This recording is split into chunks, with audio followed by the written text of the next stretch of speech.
Welcome to the Smartphone Awards 2025. It's all in front of us, all the smartphones of the year. First category, best big phone. A runner-up that I want to give at least a mention to is this one over here. This is the Oppo Find X9 Pro. The winner is going to go to this guy. This is the Xiaomi 17 Pro Max. Really well done by Xiaomi and well deserving of the best big phone of 2025. So that brings us to the next category, best small phone. So like I said, and so the winner of the best small phone this year is this, the Samsung Galaxy Z Flip 7, but definitely worthy of the best small phone. So next category, best camera. So there's lots of phones deserving to be recognized here, but then you ask the people who actually use the cameras here for a living, and it seemingly always boxes us in to one answer. Wait, that's not. Oh, would you look at that? The 2025 camera winner is the Oppo Find X9 Pro. This phone did basically everything right in the camera department, in my opinion.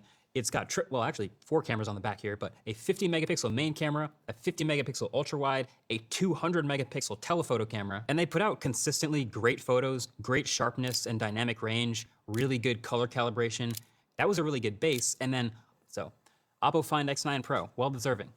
Camera of the year. And then my runner-up is, in fact, the iPhone 17 Pro, which also leveled up again this year, both in the photo and video departments. And I also want to give one more shout out to the Vivo X300 Pro, came out late this year. Also ridiculously good cameras, really, really impressive sensors and huge sensors. All right, next category, the Value Award. Yeah, this is my winner. This is the CMF Phone 2 Pro. For $279, this phone is modular, cheap, and fun. I'd say well-deserved, and a nice trophy headed out to the folks over in London for that one. Now, I also want to give a shout out to the Moto G Play. Maybe it's because Motorola is really not very good at flagships, but this phone feels as good as anything they've made, and well done, Motorola. And also, Pixel 9a has got to be on anybody's list who's after a more compact option. A lot of these flagships are trying to feel like a flagship and have a huge screen. All right, next category, best battery. And I actually used a phone this year that got me not 2, but 3 full days of like all day carefree high brightness mixed use, like 10 plus hours of screen on time from a 7,300 milliamp hour battery. And that is the winner for battery of the year. This guy right here.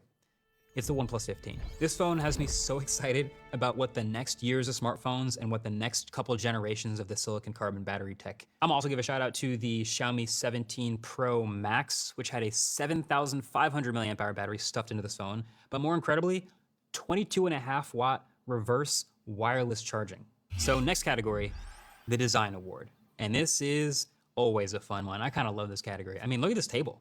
Like, at first glance, sure, we've got a lot of phones that look pretty similar, but my award winner is gonna be this one right here. This is the iPhone Air. One of the most beautiful and controversial products of the whole year. But geez, just a ridiculously good looking, awesome feeling piece of machinery this phone is. So it's definitely getting the award. I definitely have some runner-ups though that I want to give out. One specifically, I have to. The design of the Xiaomi 17 Pro Max with the full-on usable screen on the back of the phone, just awesome. Awesome phone in general, and to have that design element actually be super functional was kind of a masterpiece. So really well played, nicely done, Xiaomi. And then the Galaxy S25 Edge is another one. So then next category, best foldable. But I'm going to give my award for best foldable to this guy, the Samsung Galaxy Z Fold 7. If you deleted all the slab phones in the world somehow and made me daily drive something that folds, it would be this one. But like I said, this one was actually close. There were a bunch of other foldables that I saw and one other one that actually daily drove this year for an extended period of time, and it was this one, the Pixel 10 Pro Fold. And I also will give a shout out to the Z Flip 7 for the same reasons that I talked about earlier, which made it a good small phone. You can actually use it closed. All right, next category, bust of the year. The trophy is yours this year, Apple. It's the iPhone 16e. The mission was actually pretty simple here. Apple was looking to create a new entry-level iPhone at the bottom of the lineup. It's not for spec chasers. Now, I do actually have a runner-up too. The Nothing Phone 3 was sort of a uniquely disappointing phone this year. So then last but not least, next category, MVP. So, phone of the year. So many The winner for MVP is this guy, iPhone 17. This phone was a long time coming, and what a story this year.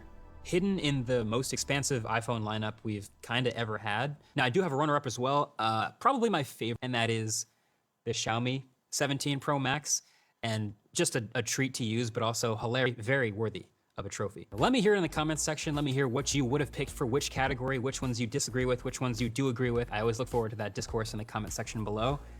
But until next time,